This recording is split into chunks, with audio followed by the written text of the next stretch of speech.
Anyway, mga kababayan, ito tuloy po natin yan dito kasi ang pinag-uusapan dito bukod sa impeachment ni Sara Duterte ay yung naging kapakinabangan ni Bongo doon po sa 142 billion na insertion ni Senate President Chis Escudero. So ngayon may nakita tayong balita galing po ulit sa Bilyonaryo News Channel na kung saan, mga kababayan, ayon po dito, ayan, mas tumindi pa ang espekulasyon sa umano'y budget insertion ni SP Chis Escudero. Nahuli kasi ang pagbisita niya sa Kamara not once but twice sa kasagsagan ng BICAM deliberation sa 2025 budget. Ang detalye sa agenda, eto, panoorin natin, mga kababayan. Mas tumindi pa ang espekulasyon sa umano'y budget insertions ni SP Chis. Nahulikam kasi ang kanyang pagbisita sa Kamara not once but twice sa kasagsagan ng BICAM deliberation sa 2025 budget. Ang detalye sa agenda report ni Dexter Ganibe, live nagulat mula sa Batasang Pambansa. Dexter, so ano na ang latest dito sa tinaguriang ham and cheese insertions? Corina, mukhang hindi natatagal ang ham and cheese na breakfast o merienda sa Senado dahil ang sunog, kahit takluban mo man ng malaking planggana, sisingaw at sisingaw pa rin ang usok nito. Tama! Hahamakin ng lahat, makamit lang ang minimithi. Isang kasabihan na naging gabay ng ilan para magtagumpay sa buhay. At tila yan din ang batayan ni Senate President Chis Escudero noong 19th Congress sa issue ng tumataginting na 142.7 billion pesos. Ayan, no, tsaka sasabihin pa, mga kababayan, ni Chis Escudero, ito lamang daw po ay paraan ng ng pag-abolish demolition job laban po sa kanya. Yan po yung sinasabi niya. Ngayon, ang problema kasi, mga kababayan, may mga ebidensya po kasi na lumabas na meron po talaga siyang insertion na nagkakahalaga ng 142 billion. Mahigit, mga kababayan. At ngayon, yung mga nakinabang dyan, nakita nyo naman, kasama sila Joel Villanueva, kasama dyan, mga kababayan, yang sina Senator Bongo. Isa nga si Senator Bongo sa may pinakamalaking naging kapakinabangan dito sa 142 billion pesos na ito na insertion ni Chis Escudero. So ngayon, ipagpatuloy pa natin. Umano'y budget insertions sa 2025 General Appropriations Act o GAA. Sa video na nakuha ng Politico.com mula sa security footage ng Batasang Pambansa, makikita si SP Chis. Ayan. Ayan, nakapang civilian pa. Etong si Chis Escudero, mga kababayan, na pumunta dyan, mga kababayan, sa tanggapan daw ni House Speaker Martin Romualdez. Ayan, kung titingnan nyo, sa North Wing Hallway, papasok sa tanggapan ni House Speaker Martin Romualdez. Naka-rubber shoes siya, maong pants at printed shirt. Ang oras, pasado 2:00 ng hapon. Ang petsa, November 30. Siguro, mga kababayan, dito akong titingnan nyo, kaya siya nagagalit. Di ba binabanatan niya si House Speaker Martin Romualdez? So siguro kaya siya nagagalit kay House Speaker Martin Romualdez kasi ang sabi, kung matatandaan niyo, di ba malimit sinasabi ni House Speaker Martin Romualdez na hindi dapat pwedeng umusad yung corruption dito sa ating bansa. Hindi dapat pinapalampas yan. So siguro, mga kababayan, ang ginagawa niya dito, pilit niyang kinukumbinse yung opisina ni House Speaker Martin Romualdez at nung sinusubukan ni House Speaker na hindi siya pagbigyan, mga kababayan, di umano, nagalit na po siya kay House Speaker Martin Romualdez at pasimple na po niyang binabanat-banatan. Di ba ngayon, ipagpatuloy pa natin? Bonifacio Day, holiday. Nasundan ito ng isa pang pagbisita sa House. Ang unang pagbisita nangyari 2 araw matapos simulan ang Bicameral Conference Committee para sa GAA. Wala pang Senate President sa kasaysayan ang bumisita sa House sa kasagsagan ng BICAM deliberations ng national budget, partikular sa panahon ng pag-reconcile ng mga magkaibang probisyon ng kanilang bersyon. Naaprobahan ng BICAM ang national budget noong December 11, 2024. At sa pag-aaral ng Politico.com, pangalawa ang lalawigan ng Sorsogon na home province ni Escudero sa nakakuha ng pangalawang pinakamalaking budget. Ito, mga kababayan, nasa 9 billion yung nakuha ng probinsya ni Escudero. Para sa mga proyektong pang-infrastruktura kasama ang flood control projects. Nagkakahalaga ito ng 9.1 billion pesos. Pero pinakamalaking bahagi ng 142.7 billion pesos na umano'y budget insertions ay napunta sa baluarte ng kaalyado ni SP Chis na si Joel Villanueva, ang lalawigan ng Bulacan. Kaya naman pala, mga kababayan, tandaan nyo ba nung bagyong Karina? Sino yung nakakatanda dyan? Bagyong Karina, mga kababayan. Di ba may nag-viral na video itong si Senator Villanueva na kung saan nagmumura-mura siya about do sa issue ng flood control. Alam ko, tandaan nyo yan mga kababayan. Hindi po tayo nagsisinungaling. Hindi po liabilis yan kasi hindi po tayo naninira. Yung sinasabi natin, totoo po yun. May nag-viral mga kababayan na video na kung saan pinupuna-puna niya yung about do sa nangyari sa mga flood control project. Ngayon mga kababayan, ang tanong natin, bakit kahit nakakuha ng halos nasa 12 billion pesos yung probinsya ni Senator Joel Villanueva, bakit po binabaha pa rin ang Bulacan? Ako nagtatanong lang naman. Diba? Ang laki nito, 12 billion pesos. Saan po napunta yan? Diba? Nagtatanong lang po kami. Higit ito sa 12 billion pesos. Para kay Senator Loren Legarda, kailangang mapag-usapan ito bago masimulan ang pagbusisi ng 2026 national budget. It is important before we proceed to the NEP of 2026, we have to exercise our strict oversight on the GAA of 2025. Meaning, suriin natin saan nagkamali, saan ang pagkukulang, saan ang mali. Tsaka dapat tanggalin na yung mga insertion na yan. Kaya nga tama lang yung sinabi ni Presidente Marcos na kapag hindi naka-align sa proyekto ng gobyerno yung mga budget na inilalagay dyan sa deliberation mga kababayan para sa 2026 national budget, hindi niya po aaprubahan. Tama lang yun mga kababayan. Hinimok naman ni Senator Amy Marcos ang Senate leadership na sagutin ang issue dahil para sa kanya, hindi ito pawang aligasyon lang dahil ito ay ang katotohanan. To my mind, it's not an allegation, it's the truth. Kaya hindi ako pakinggan mo, Chis Escudero, kung paano ka tirahin ng pasimple ni Amy Marcos dito. Ay, Mami Lijabis Tabore, thank you po. Nakakapanggigil ba? Sobra. Kasi biruin nyo, 12 billion pesos pero binabaha pa rin ang Bulacan. Napatunayan natin yan noong nakaraang araw kasi ipinakita ko sa inyo yung mga video ng pagbaha dyan po sa Bulacan. Anyway, thank you po sa pakapi po pumirma ng budget 2025.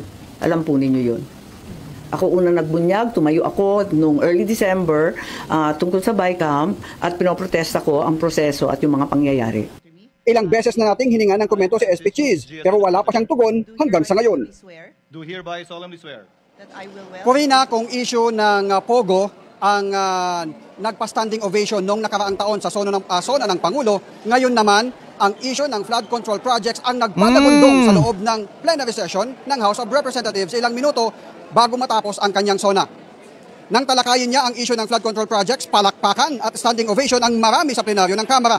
Siya daw mismo ay nakita ng kanyang dalawang mata ang mga pagbaha sa maraming lugar sa bansa nitong nagdaang linggo. At take note mga ka-agenda, Corina, dito yung unang napanood at napakinggan ang mga eksklusibong report kaugnay ng 142.7 billion pesos na budget insertions para ngayong 2025. At malaking bahagdan dyan ay laan para sa flood control projects. Hanggang ngayon ay parang wala pang naipatutupad. At kita naman sa... kita nyo mga kababayan, ayan eksklusibo to.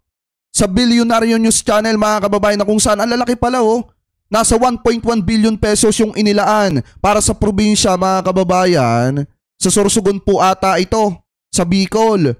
Inilaan mga kababayan para sa mga flood control project na ngayon ay hindi pa nararamdaman. Ngayon ang tanong natin, Senate President Chis Escudero, saan po napunta ito? Ayan maliwanag na nakalagay dito sa Sorsogon. Diba? Ganyan po kalalaki. Wait lang para may pinakita pa dito. Ayan. Eto naman sa Bulacan, 2.9 billion pesos naman yung inilaan para sa mga flood control project. Ngayon, ang tanong natin kay Senator Joel Villanueva, saan naman napunta ito? Ilaan para sa flood control projects na hanggang ngayon ay parang wala pang naipatutupad. At kita naman sa resulta ng mga pagbaha. Kaya ang Pangulo, tinukuran niya ang pahayag na mahiya naman kayo. Tama! Sa mga nasa likod ng mga proyektong ito na gusto lang Kaya nga sinasabi natin mga kababayan kanina nung ginagawa natin ng reaction yung sinasabi ng presidente, merong naaabo dun sa likod. Kasi mga kababayan, saan ka ba naman nagkatala? Ang laki-laki ng ininsertion, pero bakit binabaha pa rin? Yung mga kababayan Pilipino po natin, especially dyan po sa Bulacan. Diba? Kaya nga mga kababayan, kung hindi naman talaga naka-align sa proyekto ng gobyerno, yung mga ini-insertion na yan, dapat po talaga mga kababayan na hindi na po aprobahan ng mahal na presidente po natin. Tama lang yung sinabi ni PBBM. Alam niyo kung tutuusin, ayaw ko mang sabihin na lahat ng yon ay patama ni PBBM do sa mga may hilig mangurap dyan, pero parang gano'n na nga po. Ano po yung kanyang sona, patama po yun ng presidente sa mga makakapal ang muka na nananamasa ng pera ng taong bayan. Sunod na, kasama ng mga rumaragasang baha, inutos na niya ang investigasyon dito. Narito, pakinggan natin ang bahaging yan ng talumpati ni Pangulong Bongbong Marcos. Kamakailan lamang, nag-inspeksyon ako sa naging epekto ng habagat ng bagyong Krising, Dante at Emong.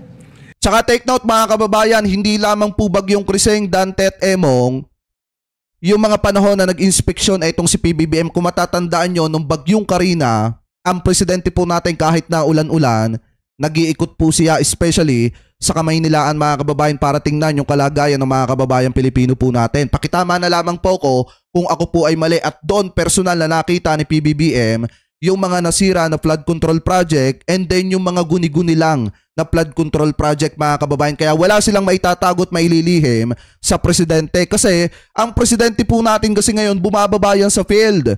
Nagbibiglaan na inspeksyon yan mga kababayan sa field at ngayon doon niya nakikita na yung ibang mga proyekto ay guni-guni lang talaga. Kitang-kita ko na maraming proyekto para sa flood control ay palpak at gumuho. At yung iba, guni-guni lang. Huwag na po tayo magkunwari. Alam naman ng buong madla na nagkakaraket sa mga proyekto.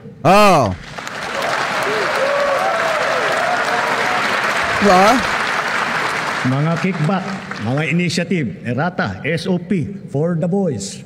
Kaya sa mga nakikipagsabuatan upang kunin ang pondo ng bayan at nakawin ang kinabukasan ng ating mga mamamayan, mahiya naman kayo sa inyong kapwa Pilipino. Alam nyo, nung sinabi ni PBBM yan, may naaabo dun sa likod eh. May tinatamaan na matindi dun sa likod. Kasi nga naman mga kababayan, sapul na sapul. Pero yun yung bumabato si PBBM paharap pero nagbabounce pa likod. Yung tama.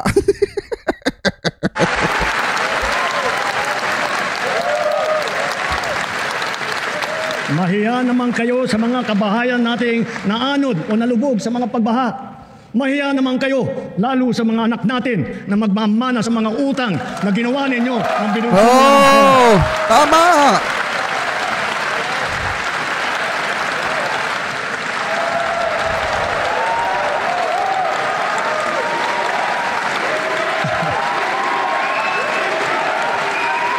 Kunyari, pumapalakpak mga kababayan pero tinatamaan, ano?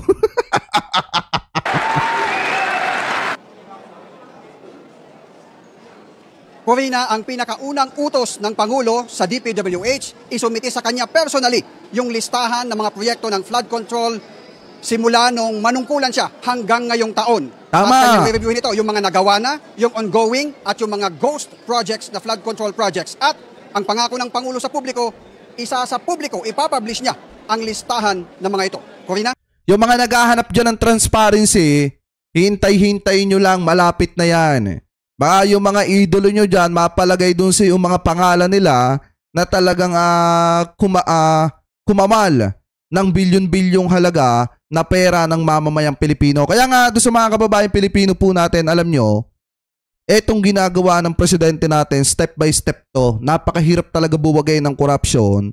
Especially, alam naman natin na yung ibang mga politiko po natin, pang sariling interest lamang po nila, yung kanilang iniisip. Hindi po nila iniisip yung mga kababayan Pilipino po natin. Katulad na lamang mga kababayan ni Sara Duterte, pang sariling interest lamang po niya yung iniisip niya. Hindi po niya iniisip yung mga kababayan Pilipino po natin na apektado ng mga kalamidad dito po sa ating bansa. Dahil kung iniisip niya yon, wala sana siya sa abroad at nagta-travel. Habang yung mga kababayan Pilipino po natin ay babago pa lamang bumabangon dahil nga sa matinding pagbaha na nangyari po sa kanila. Wow, so exciting pala kung seryoso talaga si Pangulong Marcos, ano? Pero sino ang magbabantay sa DPWH? Talagang DPWH din ang magbabantay sa sarili niya. Tungkol dito sa mga proyektong kontra-baha? May mga nakausap na tayo mga Senator Corina. Ang sabi nila, magsasagawa sila ng investigasyon. Kukwestiyonin nila ito bago pa man magsimula yung deliberasyon para sa 2026 national budget. Corina? Ayan, oo. Kasi parang... Tsaka kasi mga kababayan, dapat bukod yung dapat bukod yung mga senator na nag-iimbestiga at dapat bukod din yung mga private mga kababayan na mga investigador na hawak mismo ng presidente para makuha niya yung totoong datos. yung totoong detalye. Kasi kapag kayo mga senator, mga kababayan, hindi ko naman po nila lahat. Pero gaya nga ng sabi ko sa inyo, paano kung yan ay mga kaalyado ni ganito at ni ganyan na may kinalaman sa mga anomalya ng flood control project, eh di pwede nilang dayain or pwede nilang maliin yung report na nakuha po nila. Kaya nga dapat meron din ng presidente na hawak na private, mga kababayan, yung private na investigador para na sa ganon makukuha niya yung maayos at angkop at tamang datos. Ano po ngayon, ipagpatuloy pa natin. Ang kailangan yata ng komite para lang sa pagbabaha kasi yan talaga ang tinayuan, no, sa speech o talumpati ni Pangulong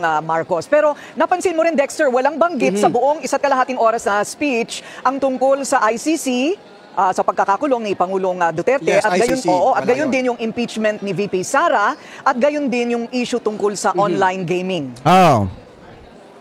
Oo, yun actually yun ang inaabangan din natin na baka dahil tulad nung nakaraang taon, Pogo, may kinalaman sa gaming, pero kanina nagulantang ang lahat nang banggitin niya yung tungkol sa mahiya naman kayo doon sa mga nagnanakaw ng kinabukasan ng mga kapwa Pilipino. Corina. Ayun, so isipin na lang natin na baka yun ang kanyang pinatuturingan. Pero yung sa espesipiko, wala siyang banggit sa tatlong. JK, ba komentary ni na Christian Isguera, Prof. Shelo at yung palaging katandem sa channel na yon.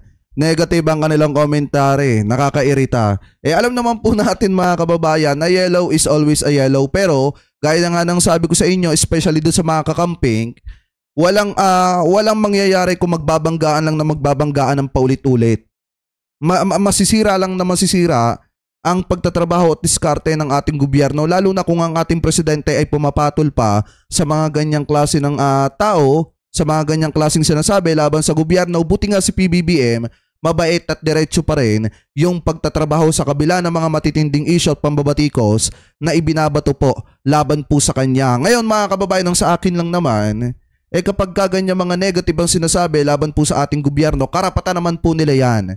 So wala tayong magagawa dyan. Pero sana, tutukan po natin yung magandang ginagawa ng gobyerno ni PBBM. So ito naman pong ginagawa natin, ipinagtatanggol lang natin, yung mga magagandang ginagawa ni PBBM na pilit pinapasama ng iba.